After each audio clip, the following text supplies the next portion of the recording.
नमः परमकल्याण नमः परममंगल वासुदेवाय शांताय यदूनां पतये नमः. नमः परमकल्याण नमः परममंगल वासुदेवाय शांताय यदूनां पतये नमः. आजच्या चिंतनाचा अभंग संत चरण रज लागता सहज वासनेचे बीज जळूनी जाय. मग राम नामी उपजे आवडी सुख घडोघडी वाढो लागे. कंठी प्रेम दाटे नयनी नीर लोटे हृदयी प्रकटे रामरूप. मग राम नामी उपजे आवडी सुख घडोघडी वाढो लागे. तुका म्हणे साधन सुलभ गोमटे परी उपतिष्ठे पूर्वपुण्ये. तुका म्हणे साधन सुलभ गोमटे परी उपतिष्ठे पूर्वपुण्ये. मग रामनामी उपजे आवडी सुख घडोघडी वाढू लागे. संत सेठ तुकोबारायांचा हा अत्यंत दिव्य साक्षात्कारी अभंग सर्व गाथ्यामध्ये नाही.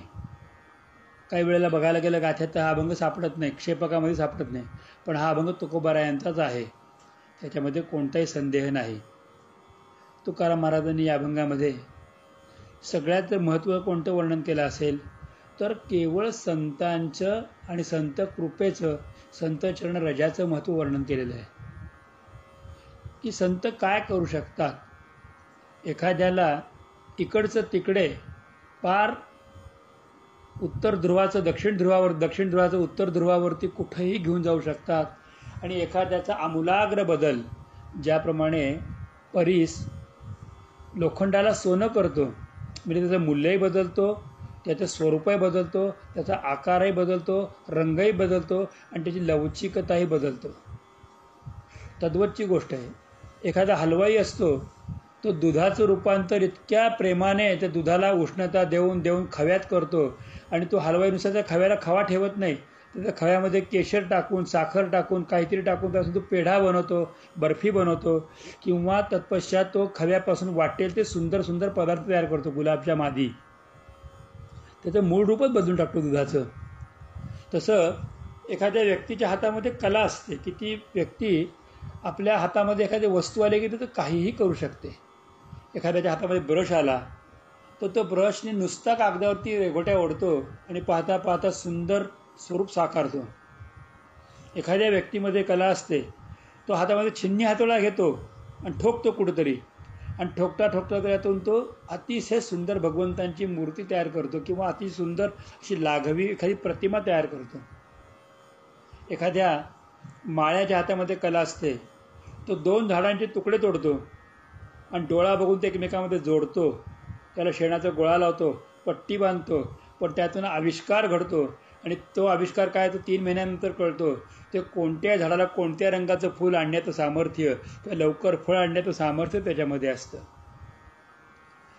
एखादी माता एखाद्या बालकाला गर्भामध्ये धारण करते आणि तो जो गर्भात सुरक्षित बालक आहे तो 9 महिन्यानंतर या पृथ्वीतत्वावरती आणते आणि त्याला नावारूपाला आणून त्याचा शिवाजी महाराजही करू शकते. म्हणजे काय करतील ते ताकद काय आहे, त्या ताकदीचं वर्णन केलं आहे.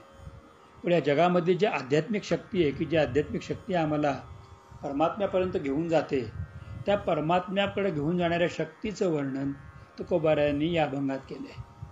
सरळ सरळ अर्थ बघायला गेला तर संत चरण रज लागता सहज वासनेचे बीज जळूनी जाये.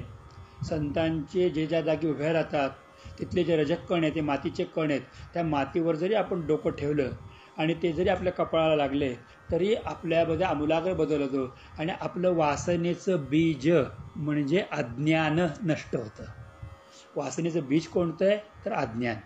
कसं ते मी पुढे सांगणारच आहे. मग त्या एकदा का वासनेचं बीज असल्यानंतर मग काय होतं तर आपोआप हृदयामध्ये रामनामाविषयीची गोडी लागते. मग रामनामे उपजे आवडी, उपजणे निर्माण होणे, आपल्याला ती गोडी लागते. आणि ती गोडी लागल्यानंतर मग ती गोडी किती वाढत जाते तर ती गोडी एवढी वाढते की त्या माणसाला गप्प बसू देत नाही. त्या माणसाला वारंवार ते रामनाम घ्यायला प्रवृत्त करते आणि त्यामुळे सुख वाढतं. आणि ते सुख कसं आहे तर घडोघडी क्षणाक्षणाला ते सुख वाढत वाढत वाढत जातं. त्याचा परिणाम काय होतो तर त्या व्यक्तीचा कंठामध्ये प्रेम दाटतं.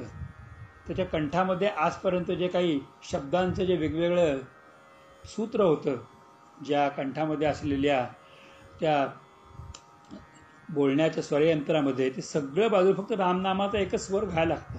आणि त्यामुळे काय होतं की कंठामध्ये त्याचं प्रेम आल्यानंतर डोळ्यातनं आपोआप पाण्याच्या धारा वाहू लागतात. आणि त्याच्यानंतर डोळ्यातून पाण्याच्या धारा रामनामाने वाहू लागल्या की हृदयामध्ये रामाची मूर्ती आपोआप प्रकट झालेली ती व्यक्ती अनुभवते. तुकोबाराय म्हणतात की सगळं सुलभ साधन आहे आणि हे अत्यंत गोमटं साधन आहे. साधं संमान्य साधन पण कोणतं आहे तर संतचरण रज आपल्याला लागणं हेच खरं सुलभ साधन आहे. परंतु ती प्राप्ती होण्यासाठी बाकी आपल्याकडे पूर्वपुण्याही पाहिजे. परी उपतिष्ठे पूर्वपुण्य, पूर्वपुण्ये ते पाहिजे, असा या अभंगाचा सरळ सरळ लाक्षणिक अर्थ आहे. पण खरंच या अर्थाचा हा अभंग आहे का? आपण जर त्याचं चिंतन केलं तर आपल्याला विलक्षण अशा काही गोष्टी कळतात की ज्या अभंगामध्ये हा परिसस्पर्श पण नाही, हा अमृतस्पर्श पण नाही, हा भगवत स्पर्श तर त्याहून नाही, तर हा फक्त संतांचा कृपास्पर्श आहे. संत कृपेने पाहतात, संत डोळ्यांनी पाहतात, संत मनाने पाहतात, संत संकल्पाने पाहतात, संत कृपेने पाहतात, किंवा संत जे आहेत ते कुठल्याही पद्धतीने साधकाचा सिद्ध करतात आणि सिद्धाचा भगवंत करतात. साधकाचं सिद्ध करतात आणि सिद्धाचा भगवंत करतात. त्याच्याबद्दलचं हे वर्णन आहे. मग हे जे काही आहे, मग ह्याच्यामध्ये काय कशाचं महत्त्व आहे तर संत ज्या भूमीत उभे राहतात ती माती, ते चरणरज, त्यांच्या पायाखालची माती ही अत्यंत महत्त्वाची मानली जाते. ती सुद्धा हे काम करते. असं माती डोक्यावर कोणी घेतं का? पण तुळशीदास महाराजांनी सांगितलं की माती कोणी डोक्यावरती घेत नाही, पण संतांच्या पायावरची धूळ जी उडते ना ती मस्तकावरती घ्यायला रामाला पण आवडतं. आणि ती मस्तकावरती घेण्यासाठी सर्वसामान्यांना सुद्धा तो फार मोठी संधीचा लाभ असतो. मग अशा ह्या संतांचं महत्त्व या अभंगामध्ये वर्णन केलं की संत काय करू शकतात. तर हे सगळं विचार करण्याच्या पूर्वी आपण हा विचार केला पाहिजे की संत म्हणजे नेमकं कोण, संत कोणाला म्हणावं, संताची व्याख्या काय आहे, किंवा संत खरी ती व्यक्ती आहे का, याविषयी खरं पहिलं चिंतन सगळ्यांनी करायला पाहिजे. मुख्य मुद्दा असा आहे की संत कोणाला म्हणावं. पुष्कळ जण सांगतात की ज्याचं जीवन संथ झालेलं आहे, ज्याच्या जीवनातले आवेग दूर झालेले आहेत, ज्याच्या जीवनामधल्या अनेक प्रकारच्या वासना किंवा पाहिजेत अशा ॲम्बिशन्स किंवा त्याचे सगळ्या हे कमी झाले तो संत. पण तसंही नाही. एखाद्या वृद्धत्वाला गेलेल्या माणसाचं पण जीवन संथ होतं. मग काय तो संत झाला का? वासना कमी होतात, मिळालंच नाही तर काय करेल. एखाद्याला खायलाच मिळालं नाही आणि तो म्हणतो मला खायची इच्छाच राहिली नाही, आता जे मिळेल ते मी खातो, मग तो संत झाला का? मग संत नेमकं कोणाला म्हणावं. मग संतांच्यामध्ये आणि इतरांमध्ये काय फरक आहे तर संतांची पहिली गोष्ट कोणती असेल तर ज्यांच्याकडे पाहिल्यानंतर अंतःकरणामध्ये प्रगाढ शांतीचा अनुभव येतो ते संत असतात. ज्यांच्याकडे पाहिल्यानंतर अंतःकरणामध्ये प्रगाढ शांतीचा अनुभव येतो ते संत असतात. ते कोणाकडे काही मागत नाहीत, किंबहुना मागण्यापेक्षा देण्याकडे त्यांची प्रवृत्ती असते. ते काय देतात तर त्यांच्याकडे जे आहे तेच आपल्याला देतात. मग त्यांच्याकडे काय आहे तर त्यांच्याकडची प्रगाढ शांती, प्रगाढ अनुभव, भगवंताविषयीचा अपार प्रेम किंवा भगवंताशी नित्य संवाद ते साधकाचं करून देतात. संतांचं दुसरं वैशिष्ट्य काय आहे तर संत पात्रापात्र न पाहता कृपादान करतात. हे संतांचं फार मोठं वैशिष्ट्य आहे. पात्रापात्र न पाहता, ते समोर आलेल्या व्यक्तीची लायकी काय आहे, तो किथून आलेला आहे, त्याची ताकद किती आहे, त्याला कुठं जायचं आहे, तो काय करणार आहे, ह्या संबंधातून फारसा चिंता करत नाहीत. त्याची पात्रता आहे काय बघत नाहीत. त्यांना एकच माहिती आहे की तो मनुष्य आहे, समोर आलेला आहे, त्याच्यावर कृपादान करायचं. ह्याला अत्यंत प्रसिद्ध उदाहरण आहे भागवतातलं राजा रघुगणाचं. राजा रघुगणाच्या पालखीचे भोई झालेले होते जडभरतजी महाराज. पण ज्या राजा रघुगणाने त्यांना निर्भत्सना केली की तू मला दुबळा दिसतोस, तू मला जवळजवळ मेलेला दिसतोस, तुझ्यात त्राण नाही आहेत आणि अनेक प्रकारातून तू आता नीट चालला नाहीस तर मी तुला मारीन, आणि म्हणून पालखी थांबवून तो मारायला उद्युक्त झाला. पण तो मारायला उद्युक्त झाल्यानंतर सुद्धा सत्संगाचा महिमा जाऊन ते बोलायला लागले, म्हणजे पात्राचा विचार न करता कृपादान करतात. संतांचं वैशिष्ट्य आहे. जसं वाल्याचा वाल्मिकी झाला, तर वाल्यांनी सुद्धा तो मारायला धावला होता नारदांना, हातामध्ये शस्त्र घेऊन आला होता, तलवारींनी त्यांना शिरच्छेद करायला निघाला होता, काय तुझ्याकडचं ते काढ. पण तरी पात्र विचार न करता नारदांनी त्याच्यावरती कृपा केली. मग आपल्यावरती कृपा आईवडील करत नाहीत का? आईवडील पण खूप प्रेम करतात, कृपा करतात. आईवडील सुद्धा आपल्या जवळचं सगळं काढून देतात. आई तर आपल्या हृदयातलं दूध पाजते. मग त्यांच्यात आणि संतांमध्ये फरक काय आहे? तर आईवडिलांचे उपकार किंवा आईवडिलांची प्रेम, आईवडिलांची सेवा ही कधीही संतांप्रमाणे नसते, ती सापेक्ष असते. त्याच्यामध्ये अपेक्षा आहेत. आणि त्या अपेक्षा कोणत्या आहेत?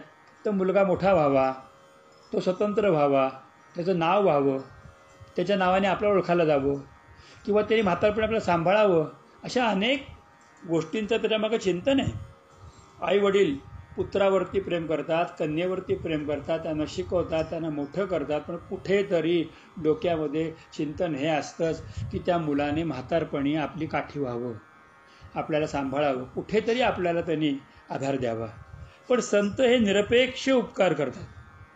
त्यांना कोणाकडूनही काहीही घेणं देणं नसतं, कारण त्यांना देणारा फक्त एकमेव पांडुरंग आहे. तो इतका देतोय की त्याचं देणं बघितल्यानंतर ते संत म्हणतात की मला एवढं मिळालं की मी किती देऊ, तुम्ही घ्या. आणि संतांचं वैशिष्ट्य काय आहे की ते देत राहतात. पण संतांचं दुसरं अजून एक वैशिष्ट्य असं आहे की संतांवरती कितीही अपकार करा, कितीही त्यांना त्रास द्या, कितीही त्यांना मारा, कितीही त्यांना भाजा, कितीही त्यांना तोडा, कितीही त्यांच्यावरती आरोप करा, ते त्याला सुद्धा आपलं प्रेमच देतात. मोठं वैशिष्ट्य संतांचं. आता लक्षात घ्या, मी तुम्हाला 2 उदाहरणं सांगतो की एक व्यक्ती आहे, ती आहे लाकूड तोड्या. ते लाकडाचं झाड तोडायला आलं आणि त्याने झाड बघितली, फांदी बघितल्या, मोठं झाड डवरलेलं आहे, खूप छान आहे. आणि ते भरलं झाड त्यांना हे तोडलं तर किती लाकूड, त्यांनी कल्पना केली मनामध्ये. आणि तो एवढ्या झाडातून 2 ट्रक लाकूड मिळेल, मला एवढा पैसा मिळेल. तो आनंदून गेला. त्याने आधी त्या झाडावरती ताकद भरण्यासाठी एक कुऱ्हाड मारून बघितली. झाडाला कळलं की आपलं तोडायला आलेलं आहे. पण थोड्या वेळाने तो म्हणे विचार केला की आपल्याला भूक लागली, आता आपण जेवून घेऊ. मग त्या लाकूड तोडाने शिधा सोडला, शिदोरी खाल्ली. तो म्हटलं जरा 10 मिनटं झोपूयात. आणि झोपतो कुठे? त्या झाडाखालीच. पण झाड त्याला असं म्हणत नाही की तो मला तोडायला आलेला होता, मग आता मी त्याला सावली का देऊ. तर त्याच्या पूर्ण झोपेची होईपर्यंत सावली झाड सोडत नाही. संत हे असेच की ते कृपादान करत असताना आपला अपकार करणाऱ्यावरती पण उपकार करतात. आपल्याला माहिती आहे की तो विंचू हातामध्ये येत होता, पण संतांनी नदीतून तो विंचू काढून प्रत्येक वेळा बाजूला केला. कारण त्यांनी सांगितलं की विंचू मला चावतोय, हे विंचवाचं काम करतोय आणि त्याला वाचवणं हे माझं काम आहे. म्हणजे कधीही कितीही कोणी त्रास दिला तरी त्याच्याविषयी त्यांच्या मनामध्ये राग नाही, तो त्रास ते सहन करतात. आणि सगळ्यात मोठी गोष्ट आहे की संत, वैशिष्ट्यपूर्ण गोष्ट कोणी संतांची पुढची, तर संत जे दान देतात ते कधीही न सरणारं असं दान आहे, न संपणारं असं दान आहे. संतांनी तर एखादी गोष्ट दिली तर ती कधीही संपत नाही. ती गोष्ट त्याला कायम हयात मेल्यानंतर सुद्धा ती त्याच्या उपयोगाला येते, ती त्याच्या कारणीभूत ठरते, ते त्याचं परिपूर्ण कृपा त्याच्यावरती करते. एक उदाहरण सांगतो म्हणजे गोष्ट कळेल की एक माऊली होती, एका संतांच्या कीर्तनाला गेली. कीर्तन आवडलं आणि तिने संतांना सांगितलं आमच्याकडे जेवायला या, पण माझा नवरा अतिशय वाईट बुद्धीचा आहे, तुम्ही बरोबर 11ला या आणि जेवण करून 12ला निघून जा, कारण 12 नंतर माझा नवरा येतो. तिने लवकर उठून स्वयंपाक केला, नवरा दुकानात गेला असतो. संतांनी जेवणाला मुद्दाम वेळ लावला. 12 वाजून गेले, नवरा घरी आला आणि माझ्या मागे धंदे करतेस का म्हणून त्यांनी बायकोच्या मुस्कारा संतांच्या समोर मारली. संतांनी त्याचा हात धरला. हात धरल्यानंतर त्या माणसाने हात सोडवण्याचा प्रयत्न केला, पण त्याला सोडवता आला नाही. ही ताकद संतांची होती. तो म्हटला मी हात सोडेन, फक्त तू एकच कर की एकदा राम म्हण, एकदा राम म्हण. म्हटलं म्हणणार नाही. एकदा राम म्हण, म्हणणार नाही. एकदा राम म्हण, म्हणणार नाही. शेवटी बर राम सोडा आता मला, पण हात असा धरला होता संतांनी. आणि मग चंद्रात पाणी आलं आणि संत म्हणतात की तू आत्ता जे राम नाम घेतलेलं आहेस ते कुठल्या वेळी विकू नकोस, विकायचं नाहीस, एवढं सांगून संत निघून जातात. कालांतराने वृद्ध होतो तो मनुष्य, त्याला मृत्यू येतो. मृत्यू आल्यानंतर त्याला चित्रगुप्तापाशी नेतात, यमापाशी नेतात. यम म्हणतो त्याच्याकडे पाप खूप आहे, पण त्याच्याकडे पुण्य पण एक आहे. याने एकदा राम नाम घेतलेलं आहे. मला पुण्याचं फळ का पापाचं फळ आधी? त्याला संतान शब्द आठवतो की पुण्य विकू, म्हणजे हे नाम विकू नको. तो म्हणे पापाचं फळ काय? म्हणे 25 जन्म नरक यातना. पुण्याचं फळ काय आहे? म्हणे भगवंताला एकदा पाहायला मिळणं. तो म्हणे आधी पुण्य भोगेन मग पाप. मग तो त्या पुण्य भोगण्यासाठी म्हणून भगवंतापाशी जातो. भगवंताला डोळे भरून पाहतो एक क्षण, चला आता पाप भोगायला. तो म्हणतो तुम्ही वेडे आहात. संतांच्या कृपे मला आत्ताच कळलं की एकदा राम नाम घेतलं, राम समोर दिसल्यानंतर राहिलं कुठं पाप? प्रत्यक्ष राम समोर जर पाप राहत असेल तर काय उपयोग आहे? म्हणजे संत कधीही न सरणारं दान हे देत असतात. संत हे प्रत्यक्ष देवाचे चरणच आहे. किंबहुना देवाचे चरण प्राप्त करून देणारे जर कोणी असेल ना या जगात, तर ते फक्त आणि फक्त आणि फक्त संतच आहे. आणि ते देवाचे चरण साधकाला प्राप्त करून देतात. किंबहुना परमार्थामध्ये साधकाला अधिकारी करून संत देवाचंच दान त्या साधकाला देतात. संतांचं वैशिष्ट्य काय आहे? तर त्या एखाद्या व्यक्तीला परमार्थामध्ये अधिकारी करायचं आणि अधिकारी करून त्याला दान द्यायचं. कुठलं दान? तर देवाचंच दान त्याला देऊन टाकायचं. असे जे काही आहेत ते संत अशी अलौकिक क्षमतेचे संत असतात बरं. आणि संतांचे मोठं वैशिष्ट्य आहे की संतांनी ज्या जीवाला जवळ केलं, संतांनी ज्या जीवाला जवळ केलं त्या जीवाला यमराज किंवा या जगातला कोणीही जवळ करू शकत नाही. सगळेजण त्यापासून लांब राहतात, कारण संतांनी त्याला जवळ केले. संत त्याला तो अधिकार देतात. संत इतका अधिकार देतात कृपेने की ज्याला जवळ करतात ना त्याला सुद्धा लोक पाया पडतात. संत ज्याला जवळ करतात ना त्याच्यासुद्धा लोक पाया पडायला लागतात. कारण का? तो फक्त संतांच्या जवळ आहे म्हणून. अहो किती उदाहरण आहेत. मी तुम्हाला सांगतो, एकदम सोपी उदाहरण सांगतो की ज्ञानेश्वर महाराज खरे संत होते. त्यांनी पैठणला एका रेड्याला जवळ केलं. रेड्याच्या डोक्यावरती हात ठेवला तर त्या रेड्याची समाधी आज आपण आळेफाटा नावाचं जे गाव आहे नाशिक पुणे रस्त्यावरती, त्या आळेफाट्याला समाधी आहेत. तर लोक आवर्जून तिथं जाऊन आळेफाट्याला त्या रेड्याला नमस्कार करतात आणि म्हणतात की अरे रेडा बोलला, तुझ्यावरती एवढी संतांची कृपा झाली. संत ज्या खांबाला बसले ते आपण जर त्या पैस खांबापाशी गेलो तर नेवाशाला तिथे लोक नमस्कार करतात. कारण संतांनी त्या खांबाला जवळ केलं होतं. ज्ञानेश्वर महाराजांनी त्या खांबाची पण लोक पूजा करतात. जिथे गाणगापूरला दत्त महाराज बसायचे त्या झाडाची पूजा आजही होते. जिथे महाराजांनी जोंधळा कापला तर शेतकऱ्याचं शेत पिकवून दिलं त्या शेताची पूजा आजही लोक जाऊन करतात. जिथे महाराजांनी स्नान केलं त्याची पूजा आजही करतात. अहो इतकंच काय, मी तुम्हाला सांगतो, आमच्या जळगावला अगदी जवळ नशिराबाद म्हणून गाव आहे. तिथे झिपरू संत झाले. त्या संतांच्या बशाच्या दगडाची सुद्धा लोक आज पूजा करतात. म्हणजे संत ज्याला जवळ करतात ना ते सुद्धा अत्यंत पवित्र होतं. काय सांगायचं आपल्याला? एकनाथ महाराजांच्या वेळेला असा प्रसंग घडला होता की एकनाथ महाराजांचं सिद्धत्व करण्यासाठी नंदीच्या पुढे एकनाथ महाराजांनी सांगितलं की नंदीला तुम्ही घास भरवून दाखवा. एकनाथ महाराजांनी नंदीच्या पुढे हिरवा चारा नेला आणि नंदीने तो घास खाल्ला. आज त्या नंदीची लोक अत्यंत प्रेमाने पूजा करतात. का झाले असं गोष्ट? तर नाथांचा नंदी हे सुद्धा संतांच्या स्पर्शामुळे तो दगडाचा नंदी पण आज अत्यंत पवित्र झाला. कोणाकोणाची नावं सांगावी? अहो किती नावं तुम्हाला मी सांगितली तर तुम्ही आश्चर्यचकित व्हाल. दत्तांच्या बाजूचं श्वान म्हणजे कुत्रं असतं. दत्ताच्या आजूबाजूला कुत्री असतात. आजही सहसा आपण कुत्र्यावर हाड करतो पण दगड मारायला धजावत नाही. का? दत्ताचं कुत्रे बाबा, मारू नका. दत्ताची गाय आहे, मारू नका. एक घास त्या कुत्र्याला घाला, एक घास त्या गाईला घाला. दत्त भगवंतांच्या सान्निध्यामध्ये ते होतं, अधिकार दिला गेला. ते जे दान देतात ना ते दान अपरिमित आहे. संत ज्याला जवळ करतील त्याचं कल्याण. ज्ञानेश्वर महाराजांच्या बाबतीत तर काय, त्यांनी मेलेल्याला जवळ केलं आणि त्याच्याकडून ज्ञानेश्वर लिहून घेतली. सच्चिदानंद बाबा आदरू लेखकू जाहला. म्हणजे संत तो अधिकार त्या माणसाला देतात की ज्याला जवळ करेल त्याच्यावरती कृपा करतात. किंबहुना त्याहीपेक्षा पुढची गोष्ट सांगायची झाली ना तर संत काय कृपा करतात. मी तुम्हाला एक 2-3 उदाहरणं सांगतो बरं. सांगताना सुद्धा माझा प्रेमाने कंठ दाटून येतो की संत काय कृपा करतात. एखाद्या अपकार करणाऱ्या माणसावर पण प्रचंड उपकार करतात. कृपा करून त्याला कुठल्या कुठून बसवतात.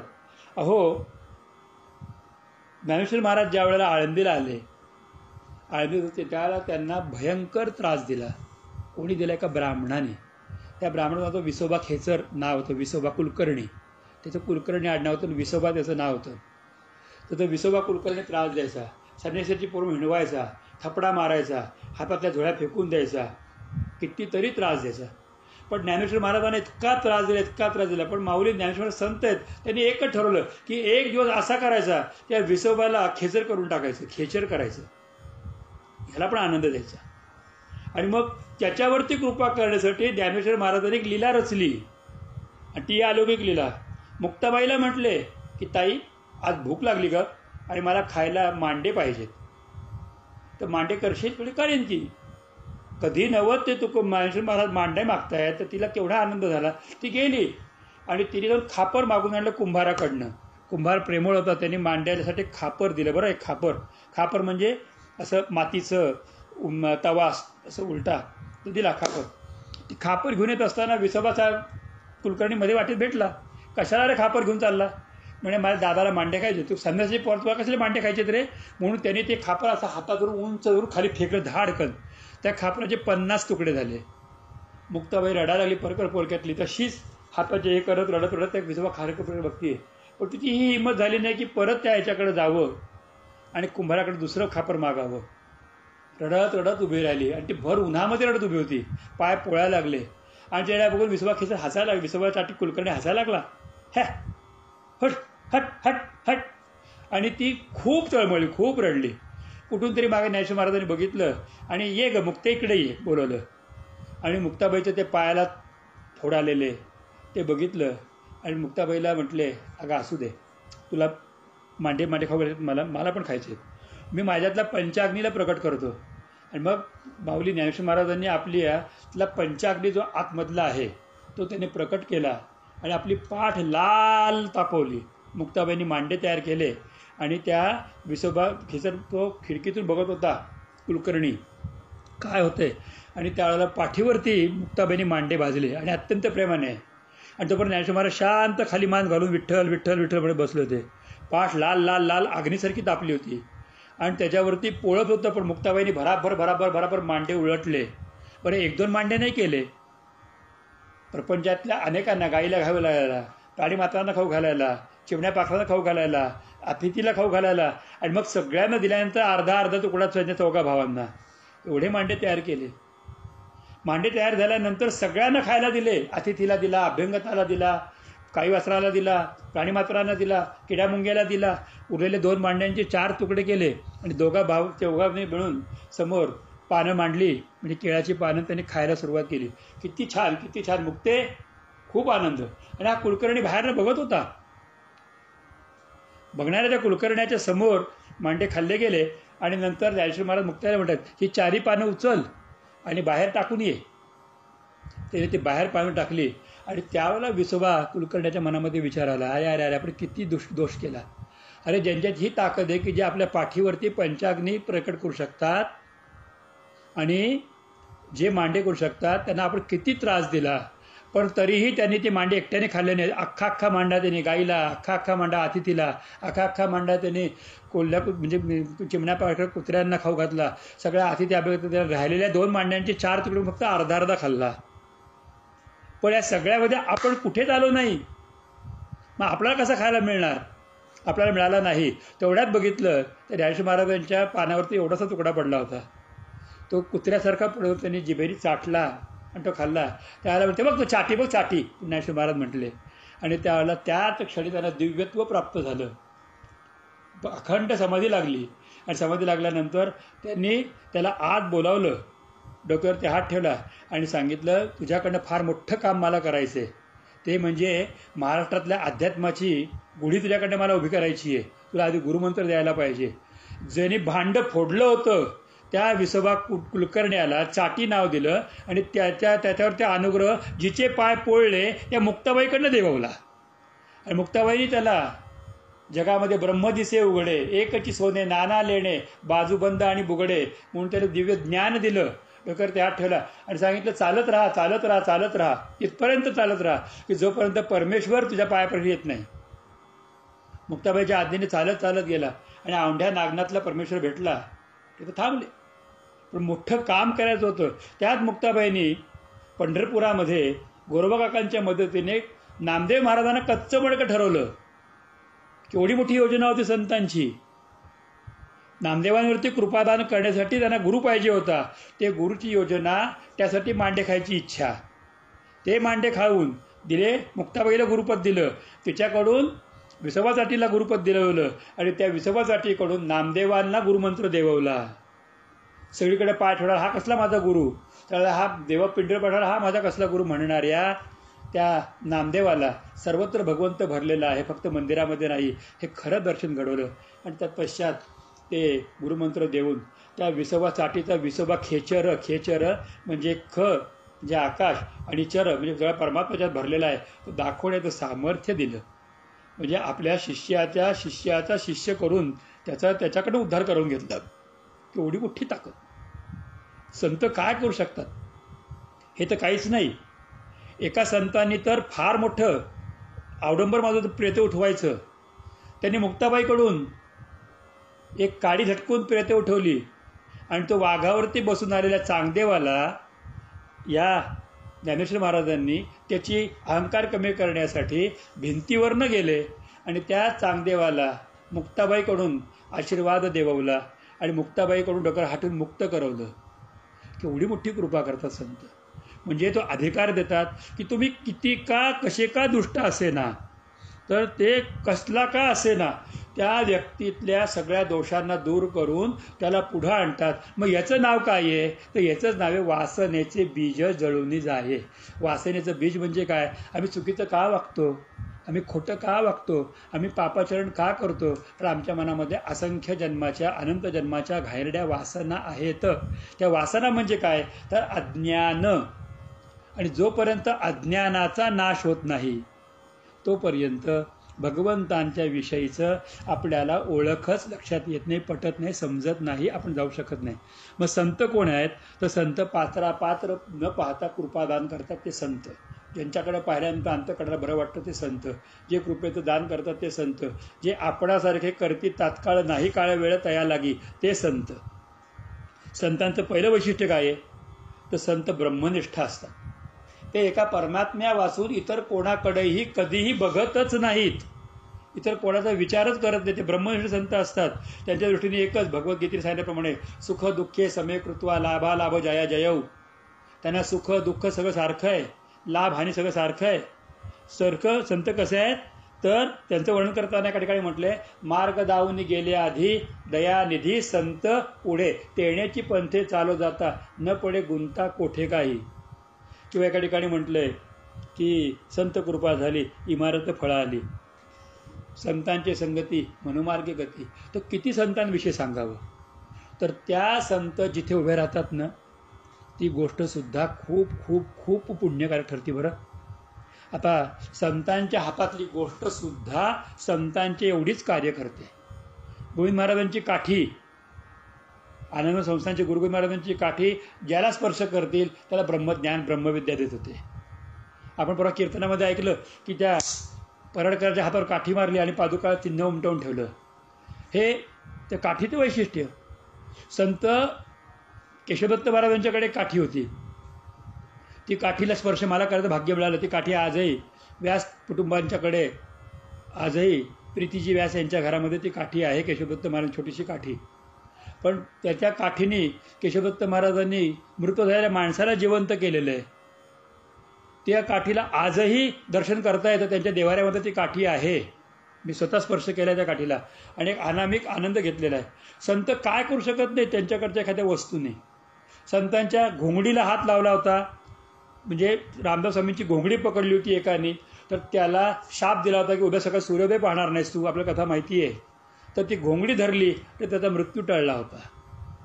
संतांच्या पादुका धरल्या एका तंतुकाराने, विणकराने, तर त्याला एका क्षणामध्ये श्रीशैल्य पर्वत भगवंताने म्हणजे त्या गाणगापूरच्या स्वामीने नेऊन दाखवला. म्हणजे संतांच्या वस्तूसुद्धा तेवढ्याच कामाच्या आहेत. संतांच्या चपला असतील, संतांच्या धोतर असेल, काठी असेल, त्यांची एखादी वस्तू असेल, ते जिथे उभे राहतात तर त्याच्यामध्ये ते सामर्थ्य. कारण का, तर संतांच्या अखंड नामाचा तो गुण, संतांच्या अखंड प्रेमाचा तो गुण, संतांच्या अखंड विश्वासाचा तो गुण, संतांच्या अखंड भगवत सहवासाचा तो गुण त्याच क्षणी त्या वस्तूंच्या मध्ये येतो. मी माझं उदाहरण सांगेन की माऊली केशवदत्त महाराजांनी त्यांच्या हाताने लिहिलेली वही माझ्या हातामध्ये पडली आणि त्याच्यानंतर त्या वहीला वाचून मला थोडं भागवताची गोडी लागली आणि भागवताविषयी आता थोडं वाचायला माझी सुरुवात झाली. हे त्यांनी केशवदत्त महाराजांनी प्रत्यक्ष स्पर्श केला का, पण त्यांच्या वहीतल्या त्या कागदातल्या त्या पानांना त्यांचा स्पर्श झाला होता. तो स्पर्श मला झाला तरी मला त्याच्यामध्ये प्रेम उत्पन्न झालं. मग संत उभे राहतात, ती चरण जिथे उभे राहतात ती धूळ काय काम करणार नाही. तर माझ्याशी तुकोबाराय महाराज पहिल्या चरणामध्ये हेच गोष्ट सांगतात की त्या संत जिथे उभे राहिले असतात ना, त्या जागेला जरी नमस्कार केला ना आपण, किंबहुना महाराष्ट्रामध्ये तर असं सांगितलं जातं की तुम्ही जमिनीवर डोकं टेका, मग जमिनीवरती ही जमीन सर्वत्र एकच आहे. त्यामुळे जमीन जोपर्यंत समुद्राला जाऊन मिळत नाही तोपर्यंत जेवढे संत झाले त्या सगळ्या संतांना एकाला नमस्कार जातो. भूदेव संतांशी सदा नमावे, तो नमस्कार जातो. मग त्या ठिकाणी जर आपण डोकं टेकलं तर तिथली चरणधूळ तर मस्तकाला लागली, तिथली चरणधूळ उडून आपल्या डोक्यावर तो पडली.